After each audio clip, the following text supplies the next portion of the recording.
Right, well, I begin back in the 17th century when there was an emperor in Prussia by the name of Frederick V. And he had a philosopher at court with whom he had many discussions. And one day, Frederick V of Prussia said to Heidegger the philosopher, "Give me one proof of the existence of God." And Heidegger said, "Your Majesty, the Jews."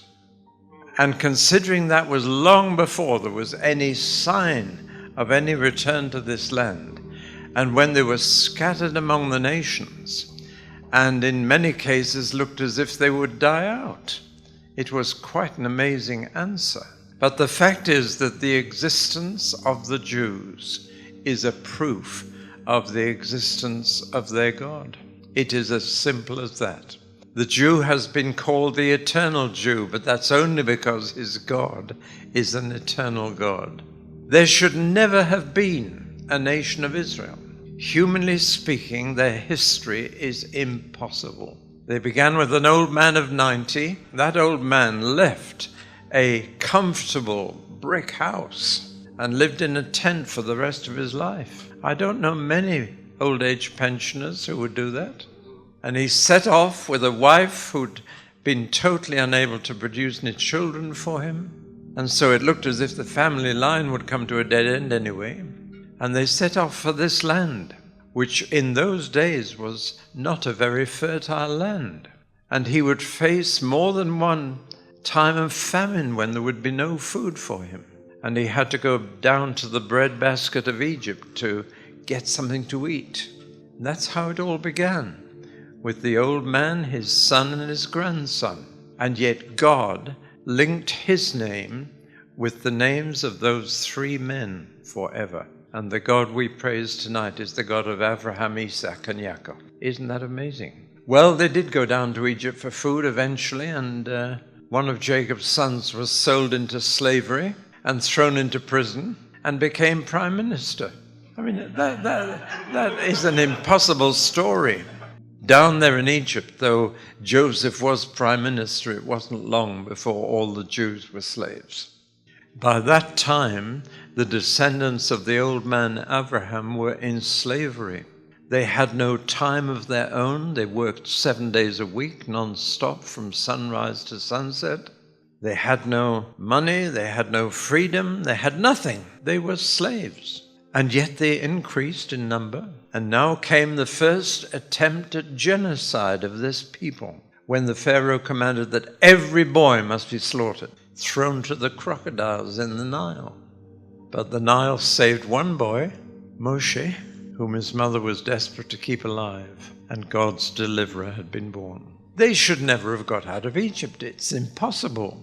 The Egyptians, from Suez down to the Red Sea, from Cairo rather, down to Suez, had a line of forts to guard the eastern border of their country and to keep slaves in as well as enemies out.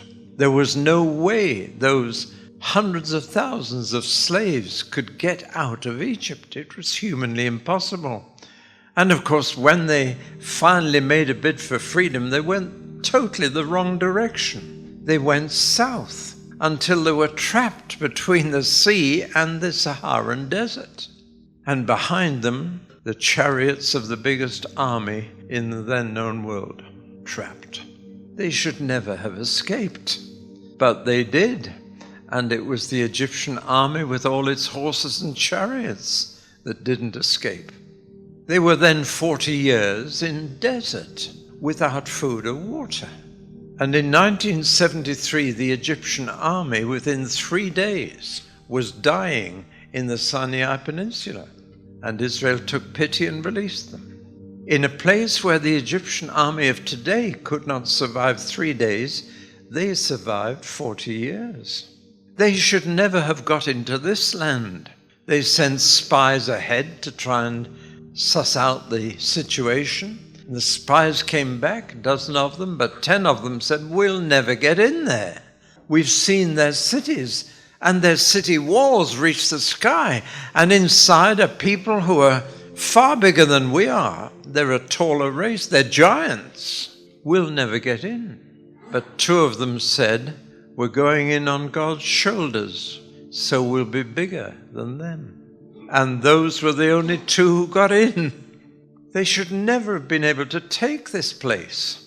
Jericho was the first city and an impossible city to take, but they took it. This is not an easy place to live by nature and by human nature as well. It's a very precarious country. It's a narrow corridor, as you know, between the Mediterranean and the desert. And on that side, the desert side, there is a long ridge of black basalt rock, which is so sharp and so hard that a camel cannot walk on it. And in this narrow corridor, which links Africa to Europe and to Asia, it's just a little narrow strip of land. And of course, because of that, it's the corridor between the rest of the world. Everybody traveling from one continent to another has to come through here.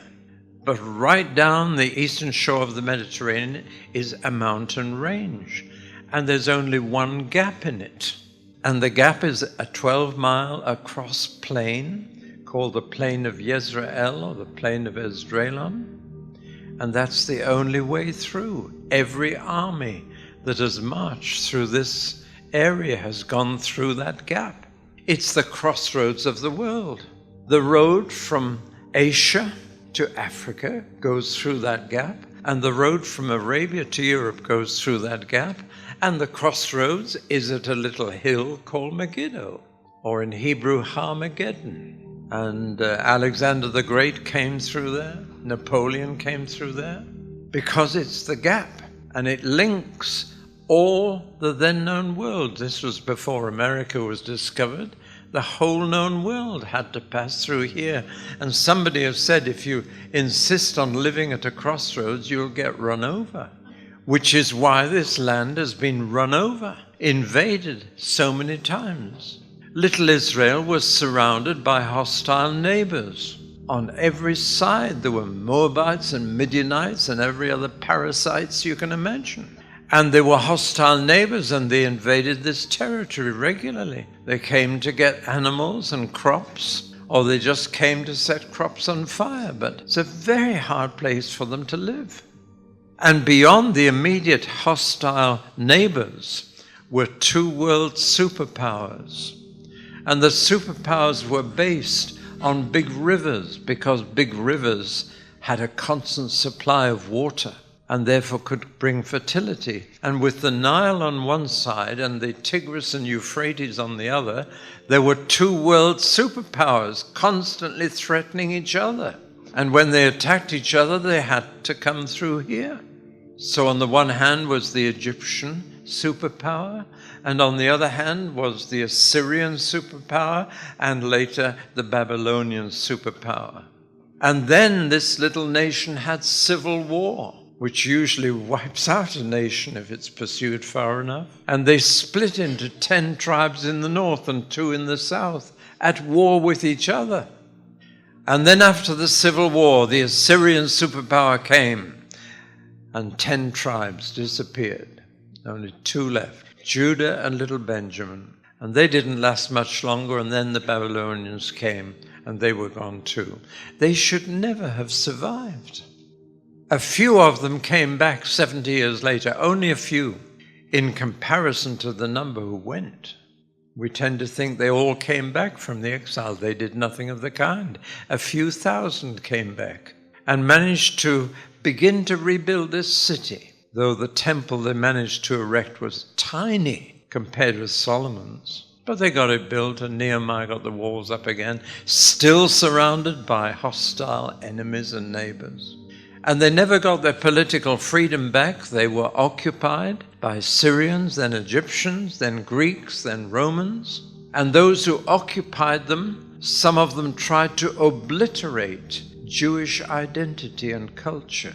One of the worst was a man called Antiochus Epiphanes, who came to this city for 3.5 years, during which he did his best to impose Greek culture here. He built stadium for sports. And of course, Greek sport was always in the nude, as I'm sure you know from old Greek pictures. And that was an affront to the Jewish decency. And he sacrificed pigs on the altar of the temple and filled the vestries of the temple with prostitutes. He did his best. He was the worst. And he didn't try and kill the Jews. He tried to kill Jewish culture and identity. And he is a foretaste of the Antichrist, who will do the same thing in 3.5 years right here. And then with the Romans, they crucified thousands of people, not one. You've only heard of one maybe, but there were thousands. And it was so painful an occupation that they finally decided to revolt and try and throw the Romans off. Jesus foresaw that happening, and he said, as he made his way to the cross, he said, "Don't weep for me, weep for yourselves. What's coming on you?" And he said a thing that I've never heard any preacher quote. As he carried the cross, he said, "If they do these things when the wood is green, what will they do when it's dry?" That's a carpenter talking. Green wood you don't cut, but dry wood you do. And as he sees the hammer and the nails being carried in front of him and carrying the wooden beam, the carpenter says that. And what he means is, I'm green wood, and yet they're cutting me down. But when you become ripe wood, dry wood, what will they do to you? And they did. And in AD 70, this city was destroyed, the temple pulled down stone by stone, and you can go and see the stones that were thrown down. Now, at the southeast corner of the Temple Mount, you see the huge blocks on the very street on which Jesus walked, and the blocks thrown down have cracked the street. Have you seen that? Oh, it's all true. And Jerusalem was no more, and the temple was no more. But they still lived on, and they tried a second time, and a false prophet gave a false Messiah to them, Bar Kokhba. And in 135 AD, they made a second and final attempt to throw off the Roman yoke, but they didn't succeed. They were wiped out. You've been to Masada, some of you, I'm sure. And this city had a perimeter put around it beyond which no Jew could come into the city. And it was renamed Aeolia Capitolina. And the land was renamed Palestinia. That word postdates Jesus. And yet there are preachers in my country in England, prominent preachers. The leading evangelical Bible teacher of England is now telling my country that Jesus was a Palestinian. Doesn't he know his history? But that was the end. A few Jews managed to survive in places like Safed, a city set on a hill, but that was the end. They should never have reappeared. They should never have kept their identity, and many of them didn't. They were scattered over the whole world, and many of them assimilated and lost their identity. Others kept their identity by holding on to just 3 things: circumcision, the Sabbath, and a kosher diet. And that way they hung on to their identity, but they lost their language. They lost so many other things, but they kept alive a hope that one day they'd be back here, next year, in Jerusalem. And here they are, against every possible human explanation, considering that the Crusades, ostensibly coming here to release holy sites from the Muslim, killed every Jew on the way, starting in France and Germany. And the slaughter of Jews by the Christian church is one of the blots on our reputation. Then in Spain, the Inquisition forced Jews either to be tortured to death or to convert to Christianity under pressure. 1492, the very year that Christopher Columbus discovers America, Spain gets rid of the last Jew. Interesting, because the New World became a refuge for so many Jews. So it's gone on. And there have been so many attempts, Russian pogroms. The Jews of Poland were persecuted. And as you know, in our lifetime, my lifetime, it came to a head with the determined attempt to wipe the Jewish people from the face of the earth. And it succeeded with 1/3 of them, 6 million. including 1.5 million children. Well, you are probably familiar with all of this. I just want to underline, there is no possible human explanation for the fact that Israel is back on the map and back in their land after all that. That there is still an Israel is quite incredible. And you cannot find a natural explanation for it. They can't find a natural explanation for it themselves, because once a year they celebrate Passover, that their origin as a nation began with a miracle. It's not just a miracle that they've survived, it is a series of miracles all the way through. In other words, there is only a supernatural explanation for the survival of the Jewish people. And I remember in 1967, the Six-Day War, I was riding in a jeep with an Israeli major in the army on the Golan Heights. We had to watch where we walked. There was live ammunition everywhere on the ground. There were huge Russian gun emplacements with the guns pointing down from the top of the Golan Heights to the kibbutzim below. And yet when I asked the major, "How did you get up here?" he didn't say a word, he just pointed to the sky. He knew his history. There is no way they could have ever survived these 3,000 years and more, 4,000 years, unless the God of Israel exists, and unless he intervened in their history again and again and again. That's why Heidegger said to Frederick, "Your Majesty, the Jews," that's the proof of the existence of God, but only of the existence of the God of Israel. It doesn't prove any other God. Actually, no other God exists. The others are all figments of human imagination, but the God of Israel exists. And that is why Israel exists. And I predict now that on the last day of history, Israel will still be there. Jesus promised it. He said, "Heaven and earth may pass away," but he said, "This race will never pass away," and it hasn't.